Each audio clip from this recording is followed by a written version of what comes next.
Pradeep for organizing this very important event. And also, as everybody who is watching this program, Mr. Pradeep Mehta is unrecognizable with his new beard and his new looks. I think he is trying to wear that look deliberately to convince people that a new world is also going to be unrecognizable like this. And therefore, I really thank him for making this program with such a symbolic gesture like you have done. So thank you very much. As you mentioned, various aspects of the world global trading system.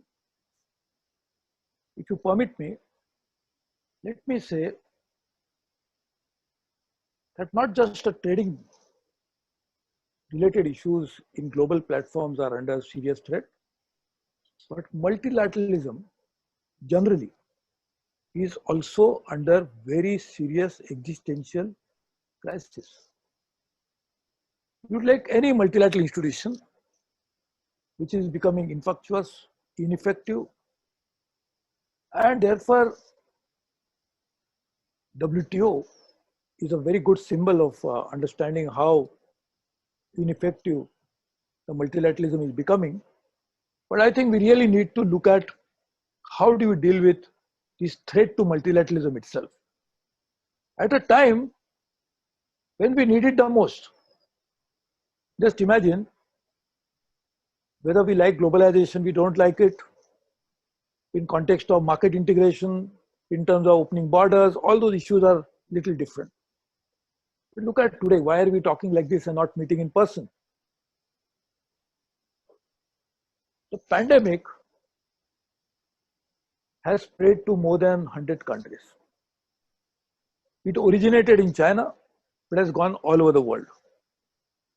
So whether you like it or not, we are already integrated in good way and bad way. So whether if somebody catches a sneeze, we'll catch a cold. And that is why we really need to now work more in closer cooperation than ever before. Also, when we are facing this huge financial economic crisis, worse than ever, I think we really need more global cooperation. And a global cooperation can come only through multilateralism. Coming to the very important issue that you raised is about WTO. I am really worried by the fact that there seems to be a very deliberate attempt to go and hit at the foundation of WTO itself by not allowing it to function, switching off the ventilator of WTO. And the ventilator of WTO is in terms of their ability to redress disputes. If the dispute redressal mechanism goes, then nothing remains in WTO. It's only body, ineffective. So I think there is a deliberate attempt. And I could see that myself when I led India's delegation in December 2017 in Buenos Aires.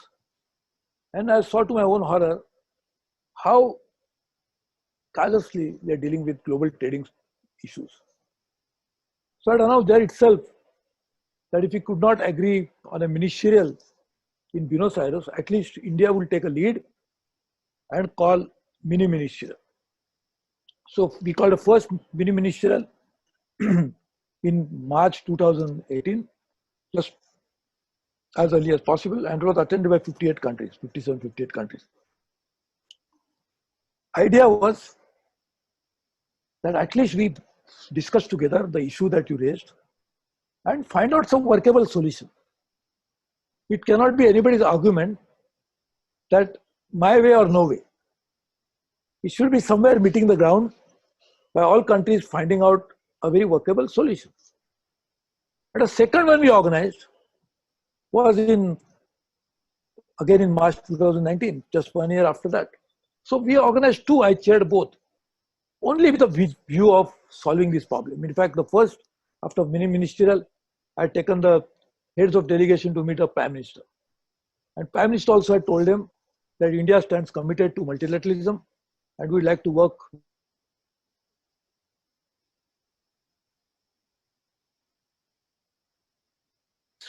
Nobody denies that we need to reform WTO. Nobody. I don't think even WTO itself, if you ask them honestly, their own bureaucrats also will say, yes, we need to change. The question is, what is meaning of change? When you say reform, reform can be meant by anything.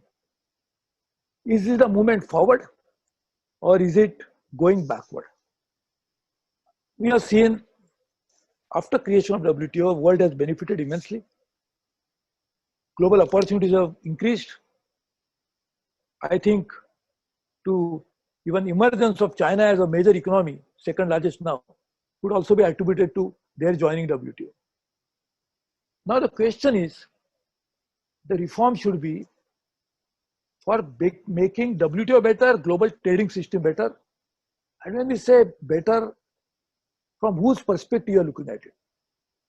And as you correctly pointed out, the least developed countries, and even countries like India, which has a very unique characteristic.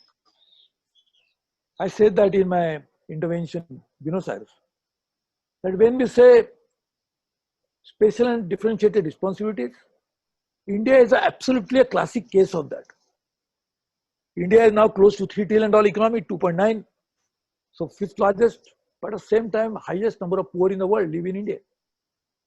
So it's special in that sense that it looks like a big economy, but we have also the challenges. So we must recognize that reality of the world when we are reforming WTO. We must ensure the interest of countries who are least developed as well as countries like India, which are aspiration to develop and facing so many challenges in achieving those goals. That part of the reality should be kept on table while discussing this. We had a very ambitious goal in Doha round. I said it little in a lighter vein, that why you call all these WTO discussions are round? I say because they go in round.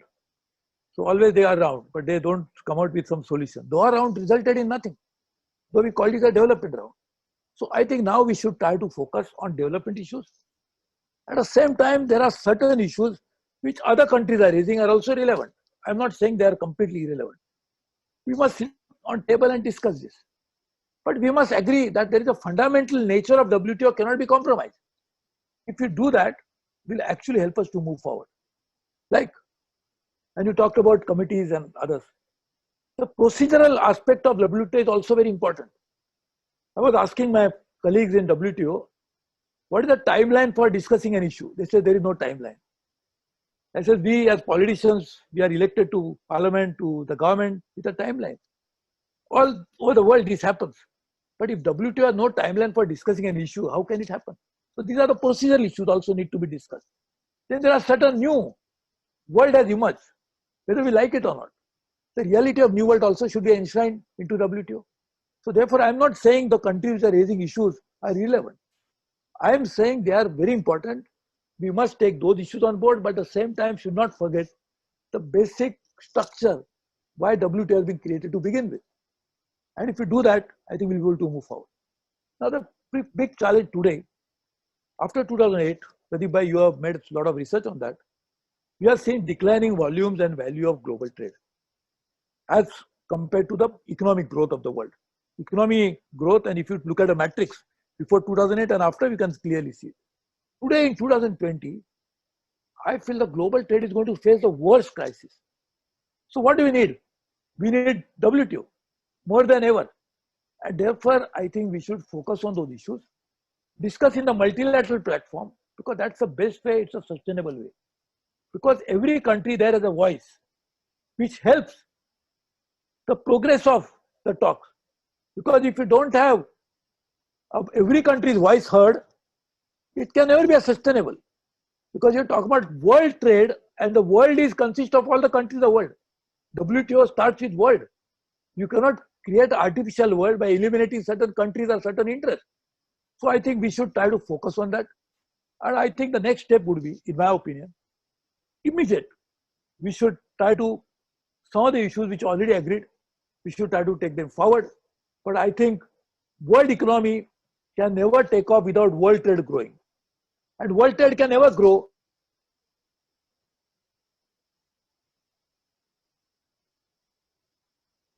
WTO is reformed.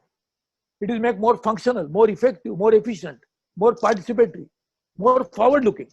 I think these are the kinds of ingredients of the reform package we should have for WTO. And I think that is the only way we can move forward. There are many challenges in the world economy today, but they can be discussed only if you have a forum. And that is what multilateralism talks about. Discuss together, and that's what we like to do. So I think I'll stop here, and I will request you to continue with this mission of improving the world trading order by making WTO a far better, vibrant, forward-looking organization. Thank you very much.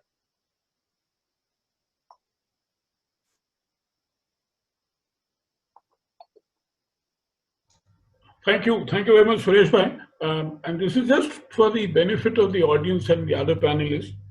And that Shri Suresh Prabhu is also India's Sherpa to the G20 and G7. And that again is a multilateral forum on which much is dependent on us. Suresh bhai, there was a question asked that are you able to listen to me? Yeah, one question was asked that what is India's position on e-commerce and data privacy, etc. When in the G20 meeting in Osaka, there was a different stance taken as against what India is taking a stance at the WTO. No, see, we are very clear about it, that we are in the process of formulating e-commerce policy. And same thing for data privacy issues. We have a legislation, draft legislation, which is already on the table. The parliament is, there is a special committee, of a special joint parliamentary committee, which is looking at it. In fact, I'm a member of that. And in fact, the draft economic policy, the e-commerce policy was made when I was a commerce minister, and I had set up a think tank, getting almost all stakeholders to come and debate. I think this is one of its kind. Yeah, I was a member of it. Yes, you are a member and a very distinguished member. So I think, therefore, I am saying it's a work in progress. We are looking at those issues. In WTO, we had said that we are not opposed to e-commerce when in Buenos Aires. We said only thing is that e-commerce is a business model. How much of that should be regulated through WTO or forum like that needs to be discussed. So this is what our stand was. So I think we are open to discussion on all issues, but we are saying that let us discuss at least the issues which have already been debated and discussed. So that when you take a new issue, it's absolutely necessary. But that doesn't mean that you will take new issues and forget the old one. So the old ones, the development issues also are very important. So I think we should not make room for a new issue to be taken up by discarding the old ones on the table. Thank you very much. May I now request Pascal Lamy? Pascal? Hello, Pascal Lamy? Sir, just a second, I'm just unmuting him. Yes, if you are kind enough to unmute me, I'll be able to speak. Yeah, please, welcome. Good morning. Good to see you, Pradeep, in your new bearded incarnation. Thanks for organizing this discussion, and thanks for inviting me to take part. My basic point this morning will be, since this morning where I am, will be that a multilateral rules-based open trading system will be even more challenged after the COVID crisis. That's my considered view, having participated in multiple discussions for the last 9 weeks on various places of this planet, digitally, of course. Before I get into that, a few points of clarification about what I mean by a multilateral rules-based open trading system. What I mean by open trade is that the name of the game is to reduce obstacle to trade in order to level the playing field so that different countries can play their comparative advantages. What I mean by rules-based is that it is done in a way that provides the players with a stable, predictable, enforceable legal standard, and that these rules are established following negotiations between trade partners, whether bilaterally, regionally, plurilaterally, or multilaterally. And this is where the WTO comes in.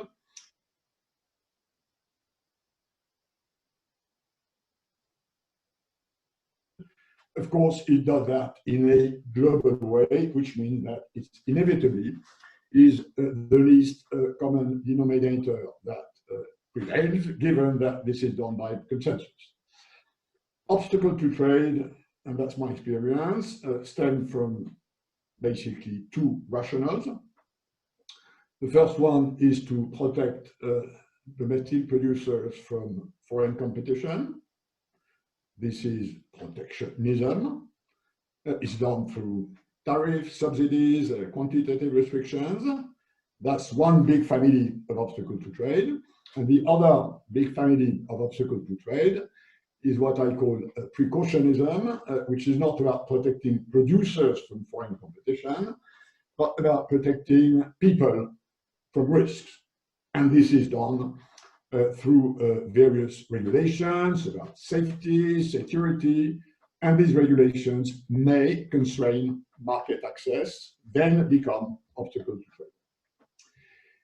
Now, turning to the challenges as I see them in the future. First, we already had serious challenges before the COVID crisis, and Mr. Prabhu expanded on that. They stemmed first from the fact that, yes, we had problems with protectionist measures coming from countries who pretend they are pro-open trade, but in reality find different ways to protect their domestic producers for purely political reasons, and there are vested interests, because opening trade makes the game more difficult for your domestic producers in some areas. It makes it easier in some areas, more difficult in others. And then, of course, came the US with Trump, whose doctrine is protectionist. We had previously people whose doctrine was open trade, but who were behaving in various ways that may contradict this doctrine, but Trump is openly protectionist, America first.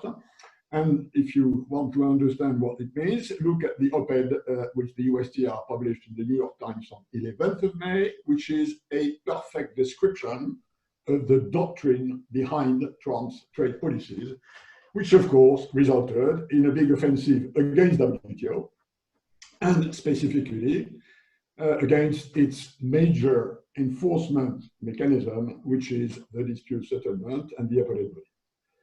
That was before COVID crisis.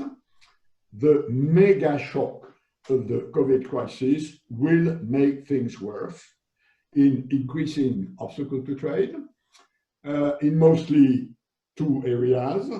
A massive state interventions in the economy with trillions and trillions of helicopter money coming into the production system, mostly manufactured from central banks or state coffers, and this will inevitably distort trade.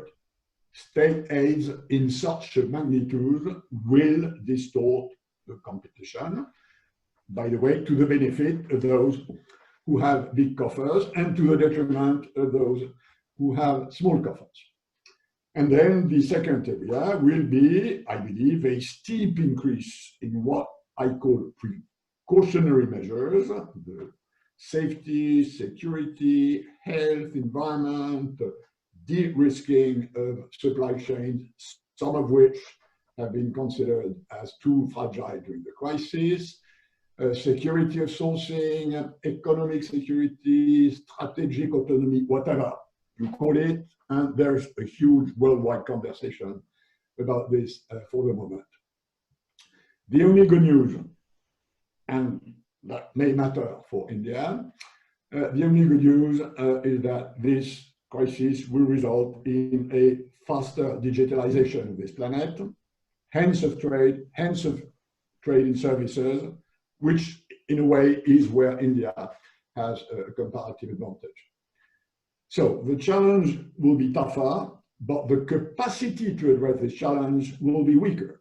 As Minister Prabhu said, multilateralism was already in bad shape before the crisis, and it's going to be even worse.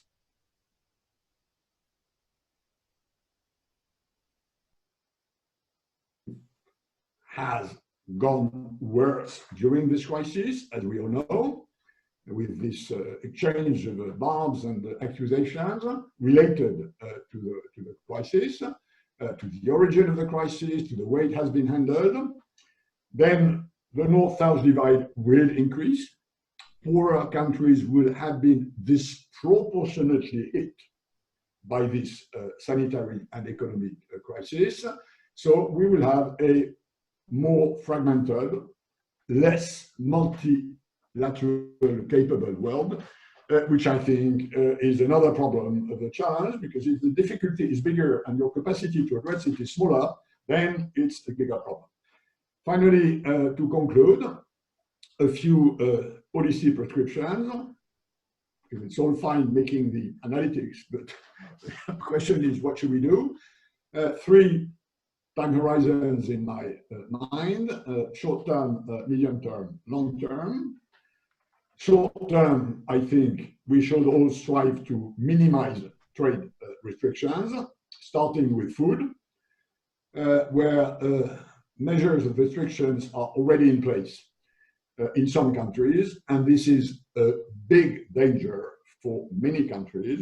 In some parts of this planet, people will die from starvation more than from the virus if food restrictions keep growing. So this is an immediate, serious risk, which I think the WTO should address. There is a coalition of members who recently decided not to recourse to food restrictions, and I think it would be a good thing if India could join this coalition. Another coalition which I think India could join, which is the one that the EU led to circumvent the US blockade on the appellate body. As you know, the US tried to take it hostage, and the EU found a patch with a provisional system which a number of WTO members have agreed they would use in order to take the hostage through the back door. That's for the short term. Medium term, I think, given the mega trade restrictions and trade distortions that will result from this crisis, we need a period of easing out. We need a period during which these measures, which are based on the necessity to address the huge economic and social shock of the crisis, will be progressively eased. And what I suggest is a sort of GATT-like code of conduct, the purpose of which would be to go back to open trade. And I would advise to do this with a coalition, and to call this coalition Co-op, which is the initials of Coalition for Open Trade, purpose of which would be to go back to a normal situation. And then long term, and that's my final point, long term, when the trade field is reasonably stabilized, and this will inevitably take time, then go back to WTO reform, which Mr. Prabhu mentioned, which means renegotiating the WTO rule book. That's what WTO reform is about. And I see 3 areas where the WTO rule book needs, and will need, but we only can be, in my view, be able to address that in a few years, which is number 1, trade and environment.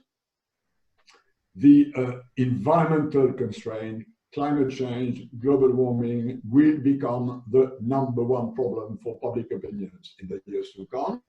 And India, by the way, is a big and major actor in this area. Second, discipline on state aid. We all know that the WTO rule book is weak on subsidies, and that was a pre-COVID problem with China, whose state control of the economy is, as we all know, very large, hence a more or less well-founded suspicion that this means big public funding for exporters, hence distorting trade. And number 3, and this has already been mentioned, including by your question to Minister Prabhu, digital trade, which following the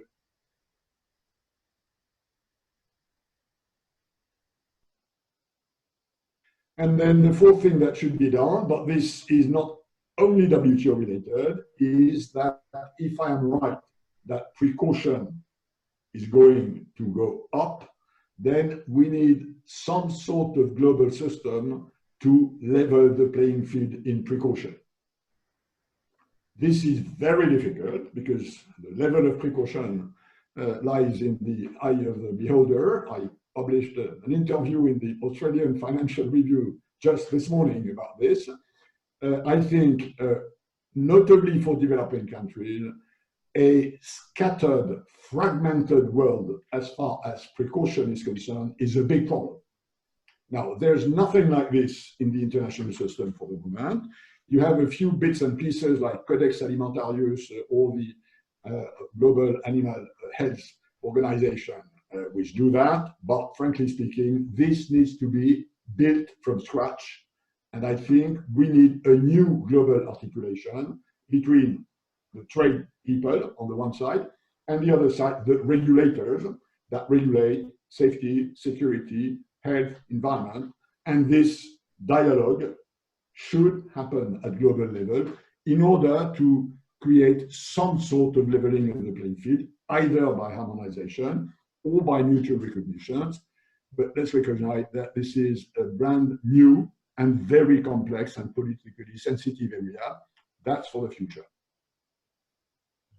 Thank you, Pascal. Thank you very much. There was a question which was asked to you, which of course, I mean, what can WTO do immediately at this point of time, other than the fact is that it is going to soon be headless. I mean, in order to ask whether resigning, what is it that it can do immediately in order to give some kind of confidence to the global trading system?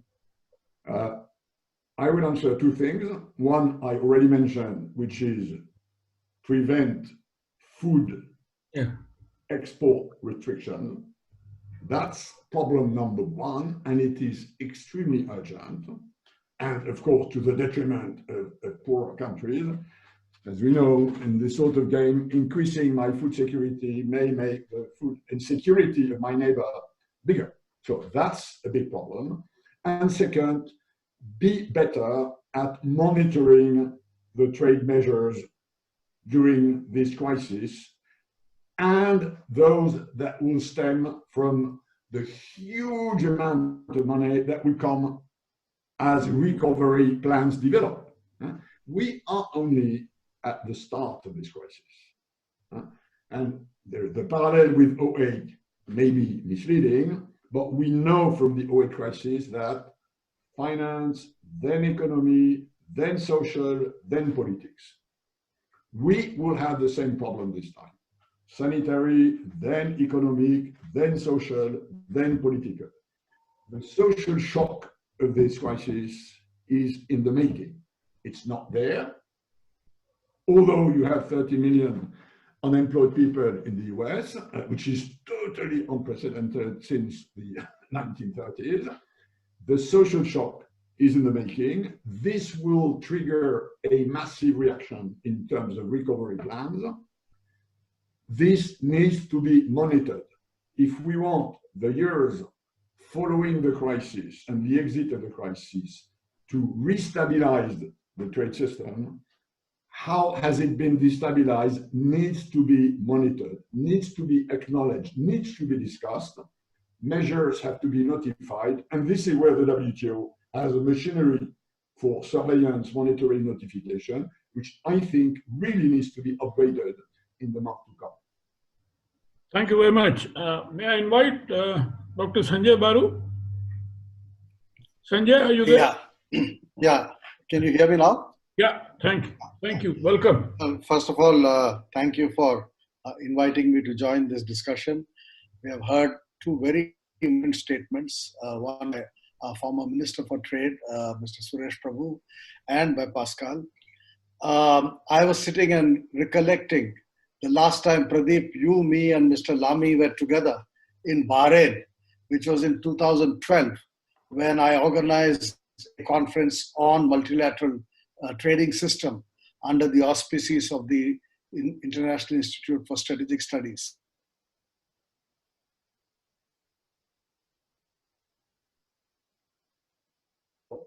I recollected what we had been saying 8 years back. I think as both Mr. Prabhu and Mr. Lamy mentioned, the problem with the WTO, with the multilateral trading system, started after the 2008-2009 transatlantic financial crisis and the major economic setback that the West had had, and at the same time, the sharp rise of China during the first decade of this century and its continued rise. I think these two phenomena, on the one hand, the economic problems faced by the transatlantic economies, and on the other hand, the rise of China, posed an enormous challenge to the multilateral trading system. And we talked about this 8 years back. The problems have not gone away. The problems have only increased. And COVID has only made the situation worse. So I was a bit surprised when I saw the flyer for this afternoon's discussion begin with the first sentence, which said that, you know, the talk about WTO being in an existential crisis is not correct. It is in an existential crisis. It is in an existential crisis because the global system that, in fact, put this multilateral system together, the major countries of the world, particularly the United States, is no longer defending the system. Mr. Lamy referred to the USTR article recently. The United States is no longer defending the multilateral system. The world does not have a response to, I like the phrase that Mr. Lamy used, precautionary measures taken. And which is a country that has taken enormous precautionary measures? It's China. And both the United States and China, the two biggest economies in the world, the two biggest trading powers in the world, have become increasingly protectionist and precautionary. So if you have a global trading system in which the biggest trading nations are increasingly protectionist and precautionary, and the WTO as an organization is being marginalized by the rise of regional and plurilateral groupings, which incidentally was the other subject of our discussion 8 years ago. And those plurilateral groupings have come and gone. TPP has come and gone. TTIP has come and gone. RCEP is still in the making. But the focus has been on plurilateralism, not on multilateralism. This brings me to the next set of questions. I don't want to repeat a lot of what has been said by both Mr. Prabhu and Mr. Lamy, and I entirely agree with a lot of what they have said. But let me move on to a second set of issues, which for me, as someone from India, looking at international trade, is an extremely important issue, which is, what is our attitude to trade? In what way are we dealing with this new world, which is more protectionist and precautionary? I believe we have also decided to become more protectionist and precautionary. The language of trade, the trade discourse in India is no different today from what we hear in the United States, or indeed in many other parts of the world. So when so many major economies are becoming increasingly both protectionist and precautionary, the WTO has an existential crisis. How can we begin with the proposition that there is no existential crisis? And if Mr. Azevedo has decided to go home and do whatever he's doing, I don't blame him at all. He has no job to do in Geneva. It's a nice place probably to live. I have no idea, but I'm sure Rio de Janeiro is a nicer place to live. But the fact is, there is no work there. The organization is being starved of staff. The United States is not filling the vacancies in the court. So we have a major crisis, which has been long in making. As I said, the origins of the problem go back to 2008, 2009. And successive governments in India, both the Manmohan Singh government and the Narendra Modi government, have been dealing with the WTO in a period when the WTO is no longer interested in listening to India. And our response, as I just said a little while ago, has in fact been to also become more protectionist and precautionary. So I believe,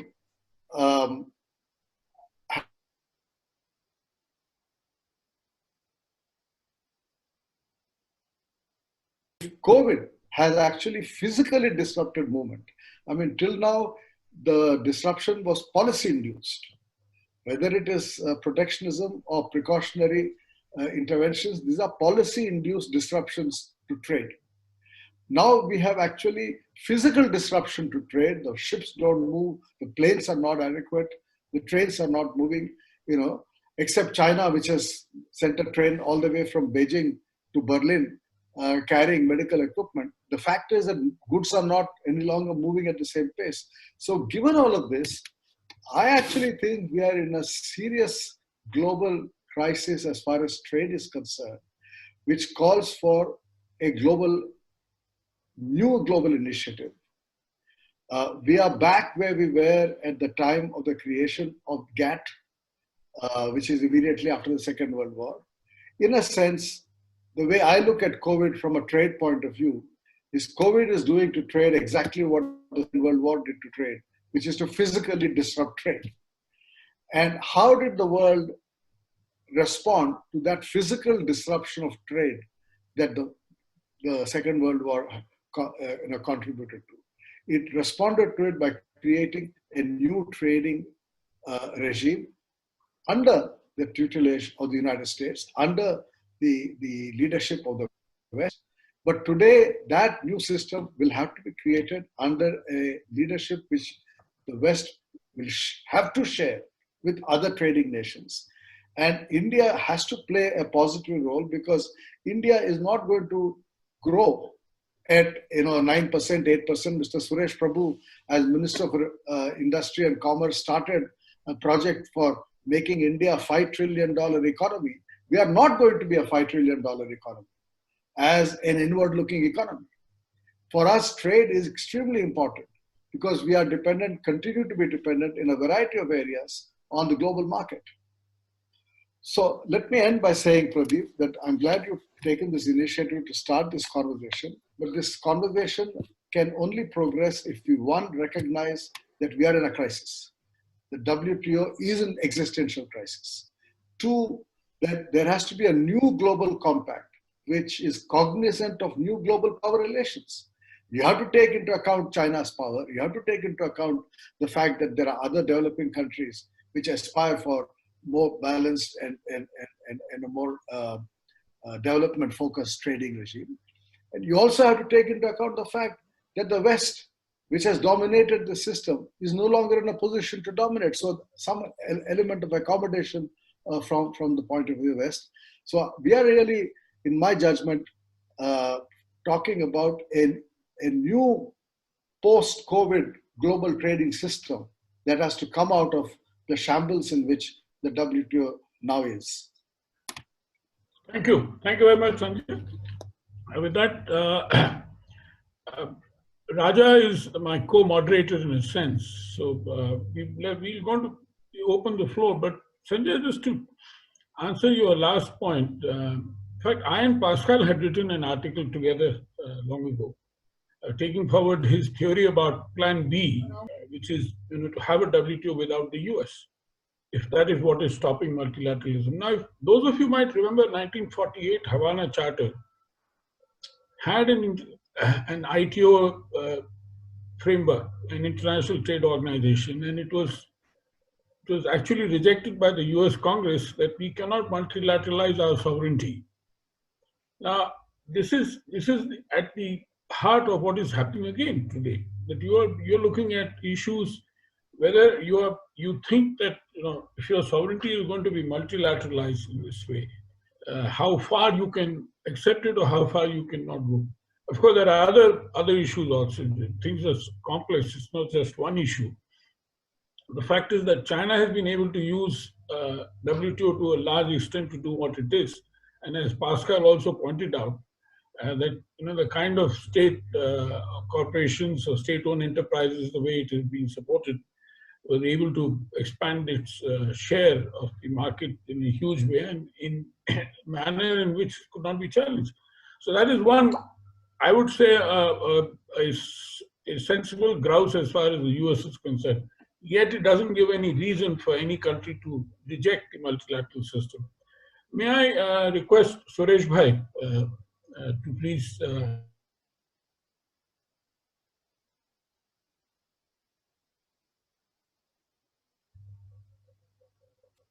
Suresh bhai?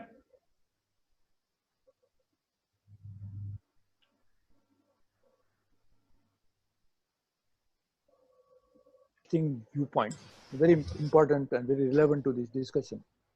One is what I have unmuted him. He's not. मैंने unmute किया था वो तुमसे तुम्हारे से नहीं हुआ हाँ मेरे से भी unmute हुआ. why one very important point with my friend Dr. Sanjay Baru said is very important that to be a $5 trillion economy, we must have an integration with the global market more than ever before, because there is a historical evidence that the countries who have achieved very high rates of growth in a short period of time, and many of them are in Asia and some of them are our neighbors, would happen only because of that one reason. So now we have to find out a complementarity between growing domestically, as the Prime Minister has given a very important call of Atmanirbhar Bharat, in which we have to be marrying both in a manner that a global economy will grow, a global footprint will grow, at the same time our domestic economy will grow with that as a driving force. Now to do that, one of the very key point will be membership of WTO, which we already have because we are also member of GATT even before WTO was born.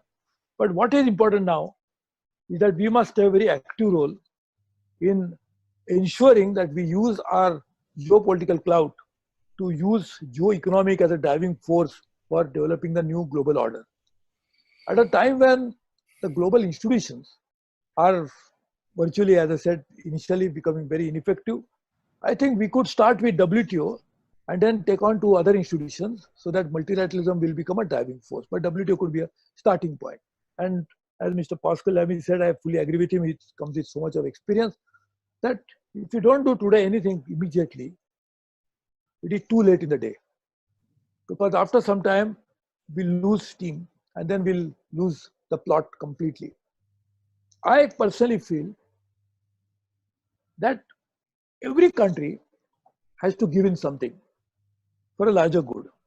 Because you look at it like this, as we do in the climate change, we always do a very interesting scenario, business as usual approach.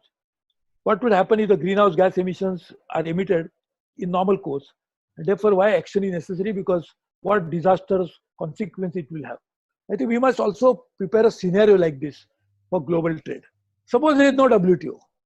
Today we are saying that WTO is this, WTO is that, we can always abuse them. But what happens if there is no WTO? How will you carry on trade? And in any case, when Mr. Dunkel was preparing those drafts for WTO, we had made really, I would say, a prophetic comments on what would happen if it doesn't happen. So today, I think we should try to look at it like this. People are saying WTO has so many ills, is okay, all accepted. But what happens in the absence of WTO? What will happen to global trade? What will happen to global economy? So I think that scenario should be the guiding principle. And in any case, I have seen that some country or other has benefited. Some are obviously benefited more by WTO than the rest. But the argument could be that if there was no WTO, even in the past, would global economy would have grown so much? So one is the past perspective and one is a future guidance about what happens without WTO. And very clearly, there will be a chaos, honestly.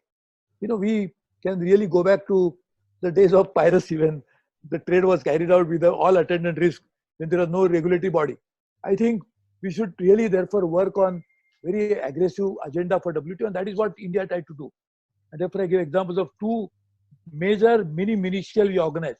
Incidentally, Mr. Pascal Lamy will also tell you, the mini-ministerial normally has about 20-25 countries. In mini-ministerial that we organized in March 2018, there are 58 countries, or 57, maybe one I'm missing out. But that many countries participated. Why? Because we requested, I called most of the ministers personally, requested that they please come, let us find out a way forward. So I think this is what we need to do immediately. Thank you. Pascal?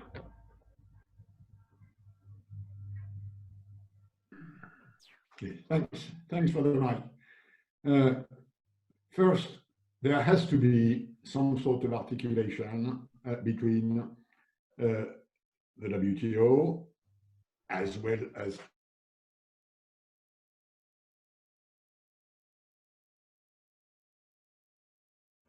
and the G20.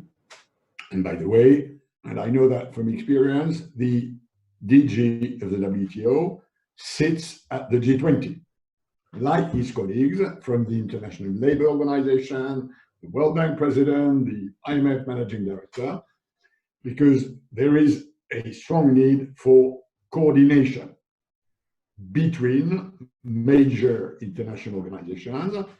I prefer to call them institutions, but diplomats don't like me talking about international institutions. They prefer to call them organizations because they believe this should be member-driven.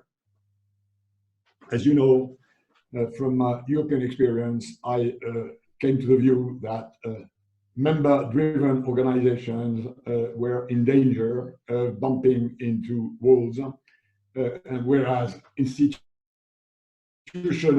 organizations have a better resilience. That's another story.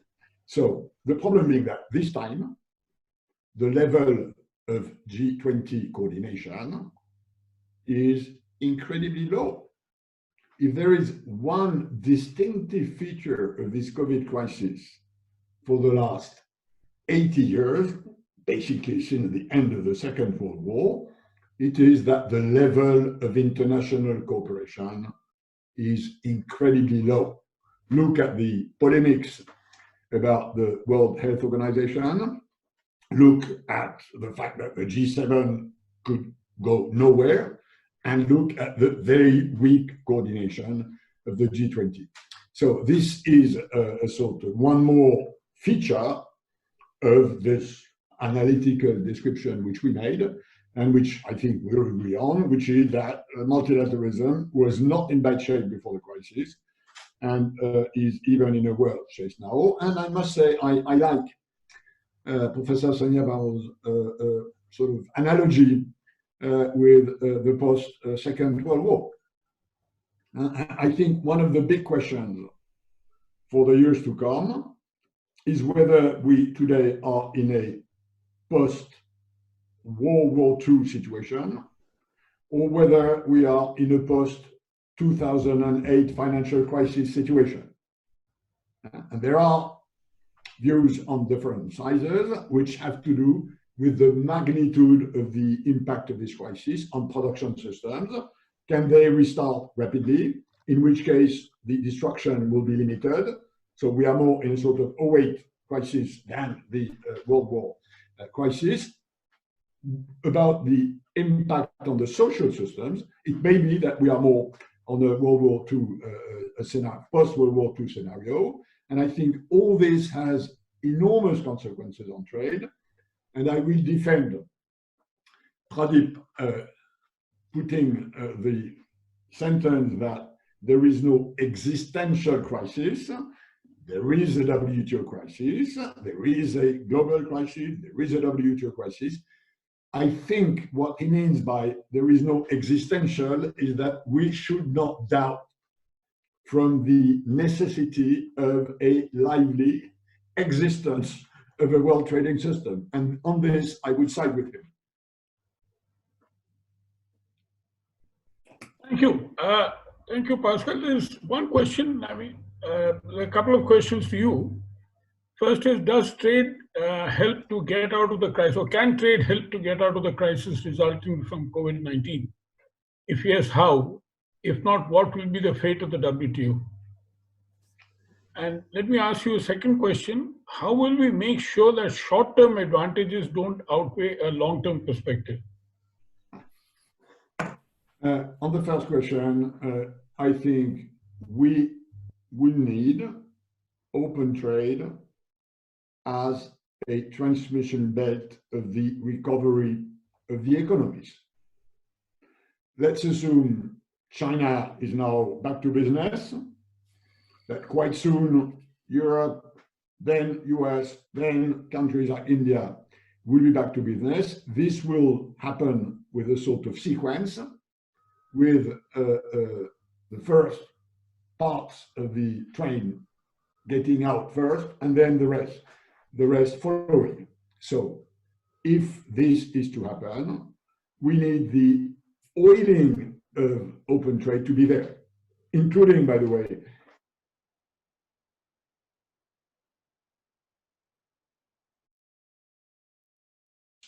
which have dried up during the crisis. So short term, keeping trade open, removing trade restrictions that have been put in place during the crisis is a contribution to the recovery. And if we do that together, the global recovery will be faster than otherwise. On the second question, I mean, it's a permanent problem for any politician on this planet that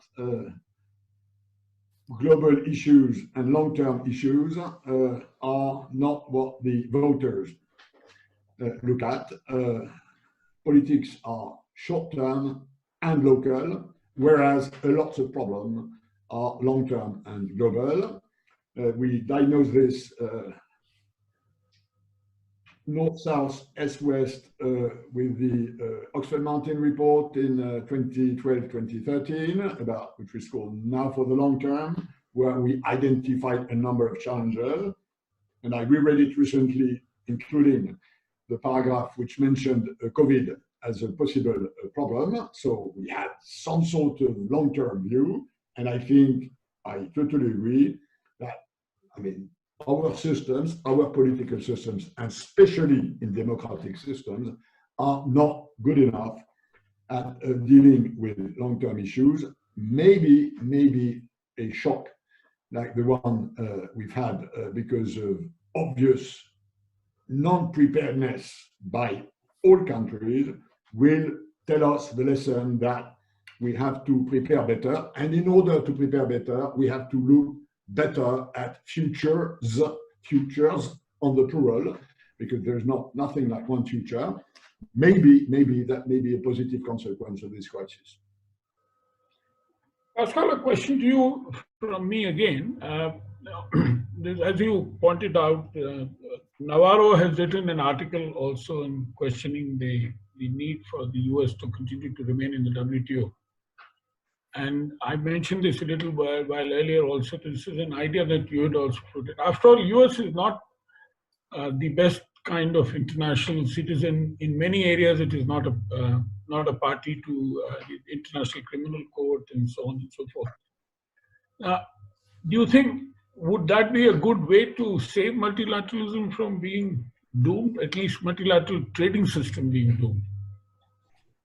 Yes, although, yes, definitely, Pradeep. Although this is only Plan B. Yeah, Plan right. A should remain, keeping the US in the tent. We will see what happens with the November elections. It may change the stance of the US vis-à-vis WTO, although it probably will not change much the stance of the US vis-à-vis China, because the notion that China is now a systemic geopolitical, geoeconomic, tech rival is deeply entrenched into the US political system. But as far as multilateralism, as far as what does it mean to serve US interests in the global system, elections could change a few things.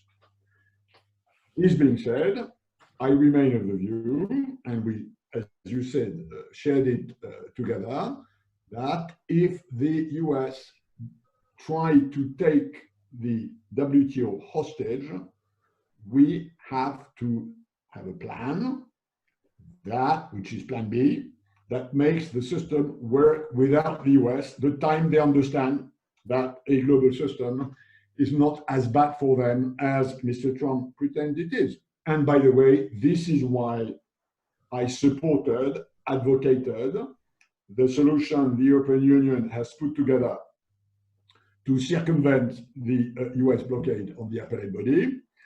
And I would consider it rational and wise for India to join this coalition, which so far it has not done because of US pressures.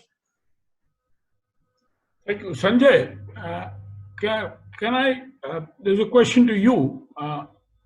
What is your opinion about the US remaining inside the WTO or outside the WTO?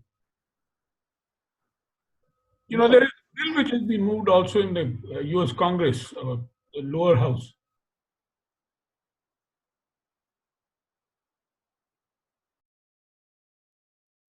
I mean, these are the world's biggest economies.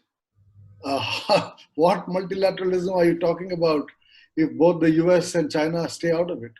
And if the United States stays out of it, many other countries may also stay out of it for a variety of reasons. So, a multilateral system has to be all in one. Certainly all in one as far as US and China are concerned and other major economies. Yeah, on the same point, can I ask Suresh Prabhu? US has resigned from the climate change agreement. Has it impacted the climate change agreement or multilateralism at large or not? What is your view on it? Actually, I will just put it like this, and because we call it World Trade Organization. So if you have got a World Football, FIFA, we say that the top 3-4 teams will not participate in it and will play the FIFA. Because as everybody is saying, that European Union, US, China, ASEAN, India, put together, they are the major trading blocks. They are the major economies. European Union also very strong trading bloc. So we cannot exclude them. Otherwise, we can say Brazil, Argentina, France, and Italy cannot play the World Cup football next time onwards. So it will not be a World Cup anyway. So I think we should try to make sure that we have an agreement in which all participate. And as Dr. Sanjaya was saying, I call him Sanjay, is my friend, but Dr. Sanjay Baru was saying that, together they have 40% of the global output, the US and China together. So I think this is something very important that we cannot ignore the reality of life. But at the same time, that effort should be, again, I repeat that point, and I think my dear friend Mr. Lamy will agree, that only way we can do it is not in the big ministerial. That is, every country comes and they just make a stated position as we happened in Buenos Aires when it collapsed. So have smaller round, talk to people, and one thing, and someone like, all the top economists are here. Sanjay Baru is there, Mr. Lamy, and you are there, and I think Raja is also there, who cannot I see on the screen. But if you can prepare some paper, what happens if there is no WTO? That would be the reality people will then understand, including my friends those who are opposed to WTO today. They will understand then, oh my God, we cannot have something like this. So we must therefore bring together on table everybody. But I fully agree that it cannot be an exclusive agreement by excluding some countries. It should be an inclusive agreement by taking everybody on board. But every country must be able to cede certain points so that we have a larger agreement. My question is not... Pradeep, can I come in for a minute? Yeah, sure. No, I just wanted to, I thought the point that just came in what Sanjay said and what you said, can we have a WTO without the US or China? It's like, of course, Hamlet without the Prince of Denmark. But the fact is, there was a world in which we had the two superpowers had the separate trading arrangements. There was the GATT, in which Soviet Russia was not part of it. There was a Comecon, which Russians were running with their own socialist division of labor, if you will. So it is not entirely new. And I think the judgment here is not that you can't have a WTO without either of them, is whether the current state of the US-China relationship can sustain a framework in which it works for both of them. So what the Americans are saying is, look, the thing is not working for us, though it was Americans who created it. For the Americans who brought the Chinese in 30 odd years ago and said, look, this is fantastic to have the Chinese in. It benefited everyone. And now the Americans are saying it is not working for us. So therefore, if the talk of decoupling is serious, then I think we are in a world in which both sides might feel they got to do something. But we are not there yet. But the fact is, take the BRI, for example, the Belt and Road Initiative, the single largest economic initiative outside the Bretton Woods institutions. China is already building an alternative institution. Now, whether that can replace WTO is not the question. But at this point, it is three levels at which the WTO is under stress. One, in the domestic politics of the United States, the people are saying it does not work for the working classes of the United States. Now,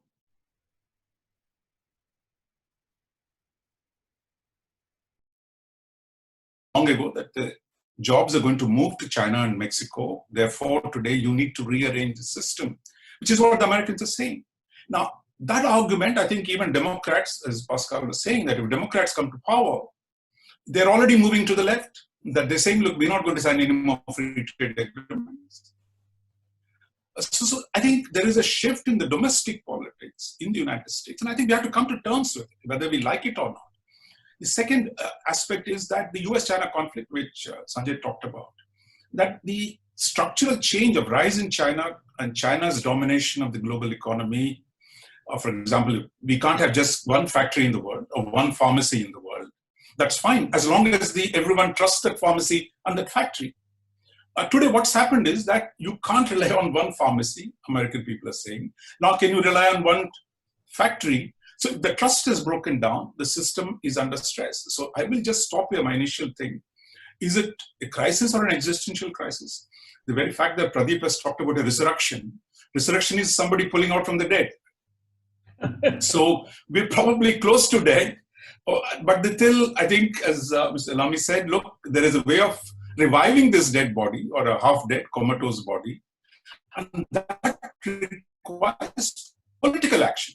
I think no point talking about rules at this point or procedures within the WTO. Is there a room for a few countries to politically get together, put the political capital on the line and salvage the system? Because the Americans are talking about shorter supply chains, creating alternative mechanisms. The Chinese are doing their own thing. So if there is a friends of WTO at this point, that the need is to create a group that at least takes the political initiative to salvage the best parts of it, while hoping that the domestic politics in the US and China are not going to make it even worse in the coming years. Raja, thank you very much. China is not such a problem insofar as multilateralism is concerned. They're supporting it. Now, whether their support is good or bad, best for the world or not, is not the issue. US today it has only about 9% share of the world trade. It's not even a very big trader in that sense. It may have a large economy, but the economy is going to go down.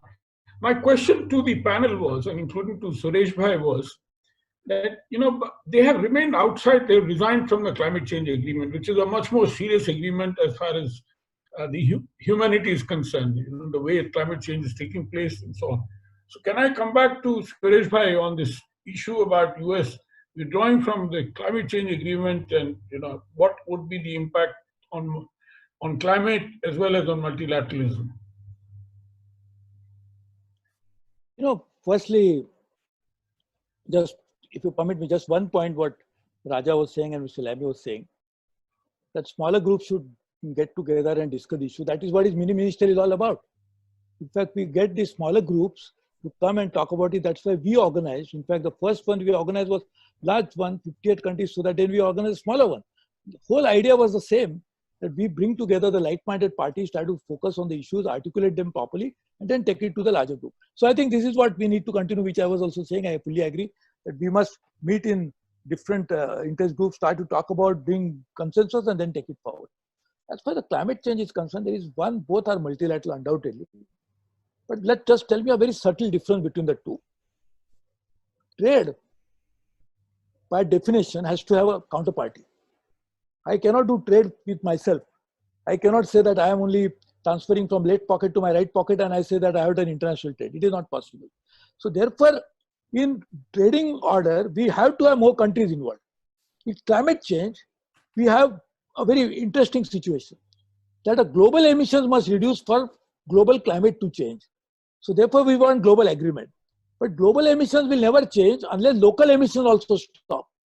So it's a very unique situation in which local action is also necessary, whereas global action is also called for. Take an example of US. While US nationally have walked out of Paris Accord, but the states like California are putting more restrictions than probably any other state. In fact, California is a very large economy. It would have been a country in itself, would have been one of the top 5 economies. So it's that action locally is happening. So what happens actually in climate change, we definitely need global agreement. In fact, when again talk about G20, the 19 countries, when the last summit took place in Osaka, this is the first time we have a formulation called 19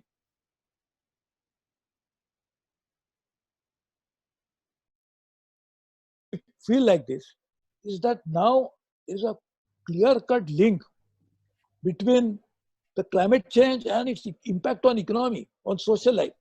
Just imagine if the climate change becomes far more serious matter, the emissions goes up, how many refugees will be there? The climate refugees. The Europe is facing big problem of refugees coming because of political uncertainty. If the climate refugee happens, what happens to India? What happens to so many other countries? So I think climate change is no longer an academic or scientific discussion issue. It's a real life issue, has to be acted upon. And sadly, I would say that thanks to leadership of India, actually, Prime Minister Modi that time was talking to President Obama and President Hollande on the other side because it was held in Paris, and they could actually agree on a very good accord. I feel personally that we must revisit that accord. It's not a best one, but at least it's a good workable accord to work with. I think we should try to make it operational, and I'm making a very bold statement. People like it or not, but effect of biodiversity is also one of the cause why we are getting new and new pandemics coming out. Whether we like it or not, there is actually a reality because of loss of habitat, because of biodiversity loss. The impact of biodiversity loss is unimaginable. Nobody can say that you will lose 5% biodiversity, so impact will be 2.5%. It is not like that. It is phenomenal because you are actually changing the entire ecosystem on which you don't have a full control. So therefore, in a situation like this, climate change should be put on a priority along with the trade agreement. This could be the two big building blocks for multilateralism. And therefore, I think we should try to work on it. I fully agree. So this should be the top priority for the world to revisit some of these existential issues that humanity, as well as in case of climate change, even the entire biological life is facing. In case of pandemic, probably we are facing only human life, but in climate change, we are facing even biological life. Thank you very much, Suresh bhai. Pascal, what is your view on this debate? Number one. Number two is a question which has been asked by somebody in the audience, is whether in the event of a multilateral trading system being in a bad spot, would it be advisable for countries to enter into regional trade agreements? Well, on the first question, I'll come to you, Suresh bhai. On the first question, Pradeep, when I was DG of the WTO, I initiated the first WTO UNEP Trade and Environment report. And I remember at the time, I took this initiative and I had some problems, including with India, by the way, for having pushed environment as a trade issue. Now, I deeply believe that these two things are very connected, that they all have to do with the functioning of a global market capitalist system, and that the urgency of addressing the climate crisis will have an impact on the price of carbon, which, like all changes in relative prices, will have an impact on trade. Now, the question, that's the global analytics. The question is, how can trade policy, disciplines, systems can contribute to an acceleration of the climate transition? And this is a very difficult issue because, as Minister Prabhu just said, these are two different buildings in the international system, the communication of which are very rare. A, because the culture of trade people is not about environment, and second, because the culture of environment people is not about trade. So there has to be a cooperative approach. This will take time, notably because for a long time, the price of carbon will be different from constituency to constituency, and there will be a need of systems that address this problem of carbon pricing differences, including border carbon adjustment systems, which in my view will happen in line with WTO rules. And it's very important that any border carbon adjustment system fits with that. The Institut Jacques Delors in Brussels, which is called Europe Jacques Delors, will publish on the 3rd of June a new template for an EU system.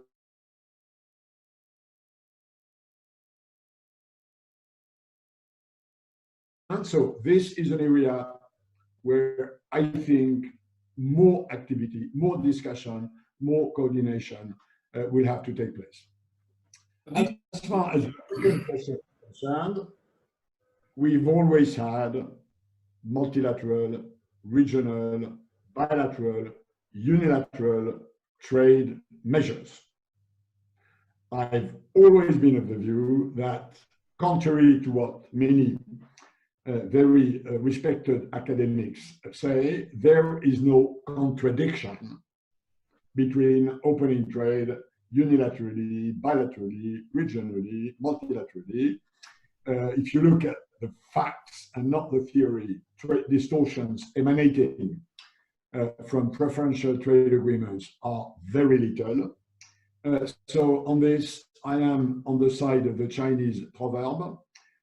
I don't mind the color of the cat, provided it catches mice. So whatever way of opening trade that reduces obstacle to trade is a good way forward. Thank you. Sanjay?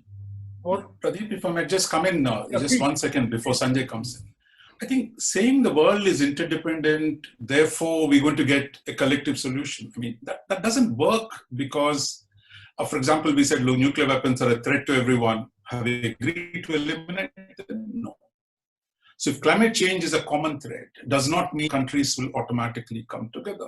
Because the problem has been the distribution of costs. How do you distribute the costs of rearranging the global economy? And which then takes you into the internal distribution of the costs, where competing groups within each country say, look, it doesn't work for me, it works for me. And that's where the struggle has been. So I think the problem is, how do you harmonize the interests of sovereign states, out of which many are responsible for their own domestic public opinion, to rearrange a global economic system, which is what we are talking about. There, I think, in democracies at least, like India too, has walked out of RCEP. You can talk about free trade, we are committed to multilateralism, but we walked out of free trade because we felt a threat from a particular quarter, which you say now that I can't do this anymore. So I think there's no point saying we are interdependent, therefore we're going to find solutions. The focus must be on how do you harmonize the interests of multiple states amidst a significant cost that is involved in re-engineering, whether it's in dealing with climate change, or today, where between US and China, how are you going to rearrange the global trading system? I think that's where the political trick is, and that is going to be the most difficult one, I think. Thank you. Sanjay? Yeah, well, look, let's face it, multilateral institutions are relationships of power. Multilateral arrangements are relationships of power. That is ABC of international relations. So in any regime, whether it's the non-proliferation regime, climate change, trade, whatever regime you take, power relations impinge on the outcome of that regime. The fact is that up to a certain point, the world trading system reflected the power of a certain set of countries.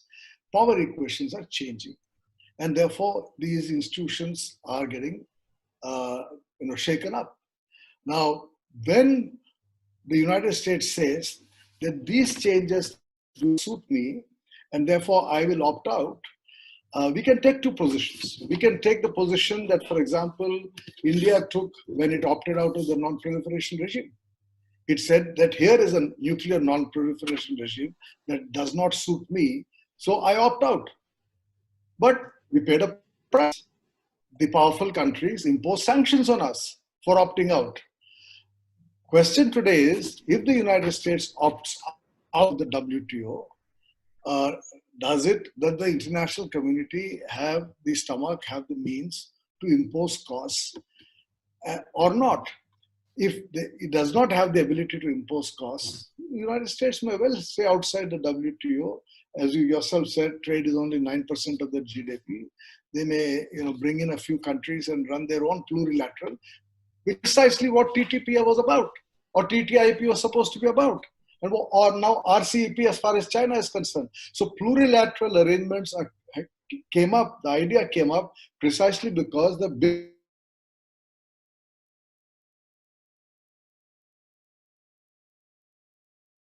I'm an Indian. I look at it from my point of view. I believe India is better off with a multilateral system rather than a plurilateral regime dominated either by China or by the United States. I would like a multilateral system. So I will try. I may not succeed, but I should try.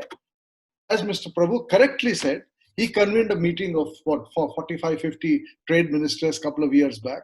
India and other like-minded countries, whether it's France or Japan, other like-minded countries should come together and try, and then see whether the United States and China are willing to be part of that alternative regime, which addresses everybody's interest better than whatever WTO is able to do. That is power. I mean, power is central to all agreements. It's not only in one set of agreements that you have power relations impinging and that they don't impinge on other agreements.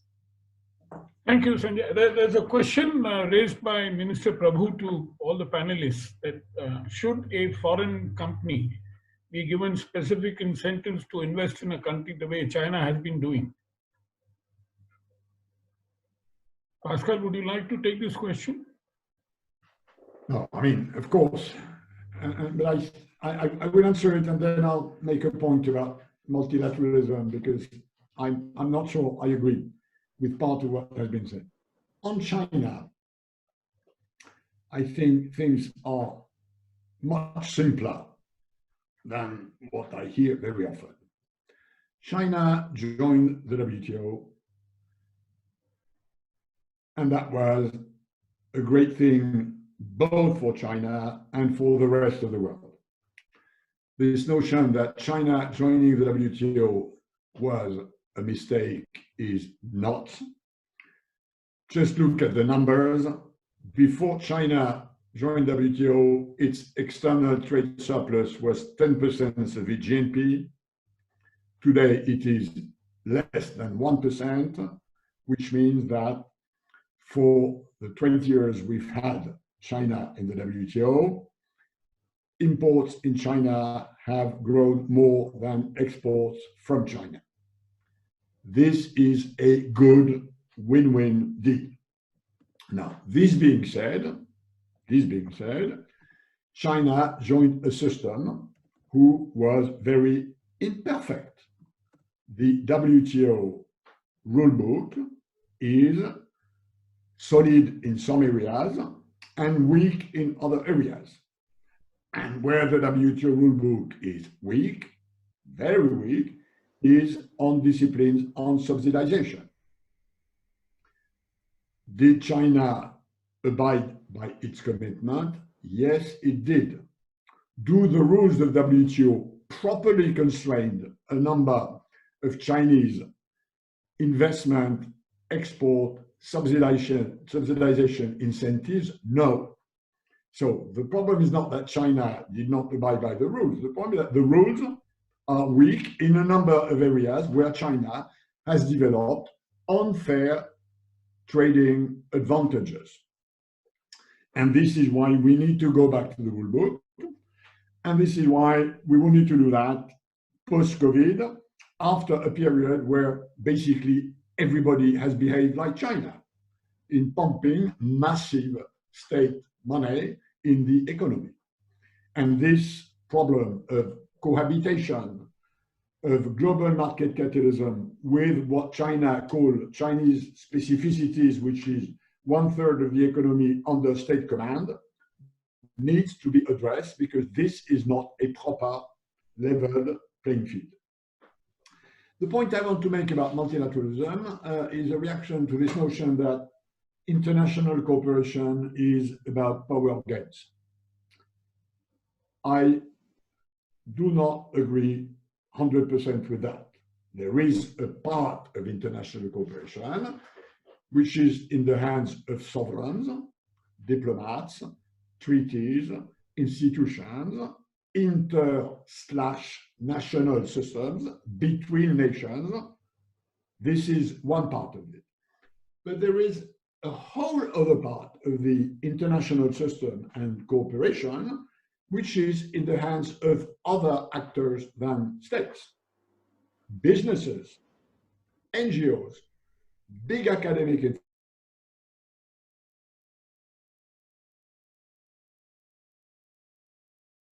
This is much less relevant to trade than it is to environment or to tech or to health or to development, because on the trade side, the question is about regulating and disciplines, and this is in the hands of sovereigns. But we have to complement a multilateralism, which for the moment is in crisis, by what I call polylateralism. Multilateralism is about states' agreements globally. Plurilateralism is about states agreeing in some lower formats than the global one. Polylateralism is international cooperation between states, NGOs, cities, businesses. And if you want to understand the difference, look at the composition of the UN Security Council and look at the composition of the Global Fund Board. The one is inherited from the 19th century globally. The other is a 21st century HIV/AIDS fighting institution, organization, and it's organized in a much more diverse way. So we also have to go in this direction. This is what I'm promoting as a chair of the Paris Peace Forum. And by the way, we have a big Indian think tank, which is part of the founding system of the Paris Peace Forum, which is RIS. So if more Indian organizations, including us, would like to join Open Door, although founding members are now defined. But I think this is also a way to go, although I agree that in trade, polylateralism, which is international cooperation based on coalitions, on projects, on stakeholders engaging in getting things done, is less relevant than it would be in environment, in tech, in culture, and in other areas of multilateral cooperation. Thank you. I mean, before we conclude, there is one question to all the panelists or anybody in the panel who would like to, what would be your view on the changing structure of global value chains in the world in the post-COVID environment? I'll just say a few points on that. Please. You cannot bring a global value chain changes by any multilateral order. It happens actually through some sort of a business transactions. When a private sector company wants to source certain products for his end product, he will obviously work out cost-benefit analysis. He will find out the natural advantage of sourcing from a particular place. So I think to change the value system, when I say value system, is not the values as we understand, but a value related to business value chain. In other words, the values are completely different. You cannot change the value chain again by any trading order, but by some spiritual order. But this value chain, the global value chain or the global supply chain, will definitely undergo some key changes. Countries have advantage when there is a disruption of existing value chain. There is a possibility of somebody coming in. India has an advantage. We should try to capitalize on it. But as we are saying that this will happen through companies in their boardrooms, making the decisions about what makes sense for them. The governments can play a key role in facilitating it. For example, we created a very good hub for auto components. We created a very good hub for generic drugs. I think we should try to focus on making certain natural advantage where we enjoy certain products and try to give amenities, facilities. So we will scale it up to a level wherein we'll also become part of a global supply chain through private sector companies. Government job will be to facilitate creating infrastructure, enabling atmosphere, providing fiscal benefits. That's what we can do. Thank you. On this, Pradeep, yeah. Well, first, I think there will be some